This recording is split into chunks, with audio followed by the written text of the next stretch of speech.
नमस्कार महाराष्ट्र, सर्वांकरिता आनंदाची बातमी घेऊन आलेलो आहे। राज्य कर्मचाऱ्यांना वाढीव 4% डीएचा लाभ आणि हा निर्णय झालेला आहे कॅबिनेट मंत्रिमंडळ बैठकीत झालेला निर्णय। या संबंधाने सविस्तर वृत्त जाणून घेऊया। याकरिता व्हिडिओवर पहिल्यांदा आला असाल तर व्हिडिओ पूर्ण बघा, चॅनलला प्लीज सबस्क्राइब करा, कारण अशा प्रकारचे माहितीपूर्ण व्हिडिओज अपडेट्स आपण तुम्हाला प्रवीण यादव या ऑफिशियल यूट्यूब चॅनलवरती देत असतो। तर चला मंडळी, व्हिडिओला सुरुवात करू।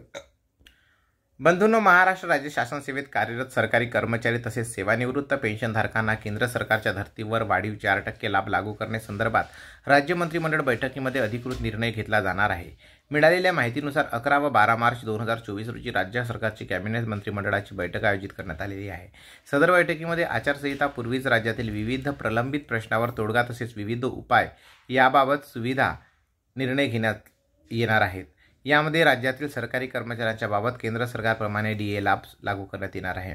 केंद्र सरकारच्या धर्तीवर वाढीव डीएचा लाभ। केंद्र सरकारने केंद्रीय कर्मचारी तसेच पेन्शनधारकांच्या डीएमध्ये जानेवारी 24 पासून 4% वाढ लागू करण्यात आल्याने आता केंद्रीय कर्मचाऱ्यांना एकूण 50% दराने महागाई भत्ता प्राप्त होणार आहे। याच धर्तीवर महाराष्ट्र राज्य कर्मचाऱ्यांना महागाई भत्ता वाढीचा लाभ अनुज्ञेय करण्यात येणार आहे। वित्त विभागाकडून प्रस्ताव तयार झाला। या संदर्भात राज्य शासनाच्या वित्त विभागाकडून प्रस्ताव तयार करण्यात आल्याची माहिती सूत्रानुसार समोर येत आहे।